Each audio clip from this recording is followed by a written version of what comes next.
জীবনে সফল হতে হলে দুটি জিনিসের প্রয়োজন, জেদ আর আত্মবিশ্বাস। অর্থ যেমন অর্থের জন্ম দেয়, সাফল্য তেমনি সাফল্যের জন্ম দেয়।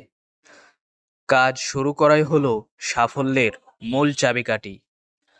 মানুষের জীবনে কঠিন সময় আসাটা খুব দরকার। কঠিন সময়ের কারণেই মানুষ সাফল্য উপভোগ করতে পারে। একমাত্র নিশ্চুপ লোকেই তার সাফল্য দিয়ে তাক লাগিয়ে দিতে পারে। সাধারণ সফল আর অসাধারণ সফলদের মধ্যে পার্থক্য হলো অসাধারণ সফলদের না বলার ক্ষমতাও অসাধারণ। সফল হওয়ার চেষ্টা করা বাদ দিয়ে দক্ষ হওয়ার চেষ্টা করো, সাফল্য এমনিই চলে আসবে। সাফল্য একটি বিজ্ঞান, সঠিক উপাদান মেশালে তুমি সঠিক ফলাফল পাবে। রাতারাতি সাফল্য বলতে কিছু নেই, মনোযোগ দিলে দেখবে সব সাফল্যই অনেক সময় নিয়ে আসে। সাফল্য হলো আপনি যা চান তা হাসিল করা, আর আনন্দ হলো আপনি যা চান তা পাওয়া।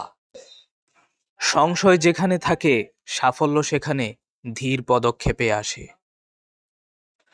সফল হতে হলে তোমার সামনে যত চ্যালেঞ্জ আসবে সব চ্যালেঞ্জ মোকাবেলা করতে হবে। বেছে বেছে মোকাবেলা করলে চলবে না। ব্যর্থতার ছাই থেকে সাফল্যের প্রাসাদ করো। হতাশা আর ব্যর্থতা সাফল্যের প্রাসাদের দুই মূল ভিত্তি।